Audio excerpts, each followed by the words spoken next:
Hi guys, in this video I'll show you how to claim your Nodepay voucher code. As you can see, I am on the official website of Nodepay.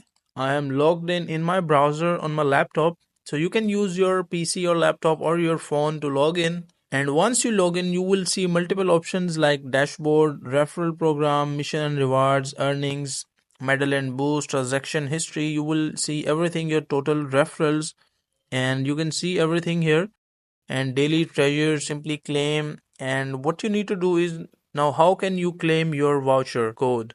So to do this, simply click on this icon on the right side upper corner. You will see this emoji. Simply click on it, and once you click on it, make sure you have verified your email address. As you can see, I have not verified my email, so make sure to verify your email address. And once you verify your email address, you will see this option called claim voucher. So simply click on this option, claim voucher, and once you click on this claim voucher, enter your code here.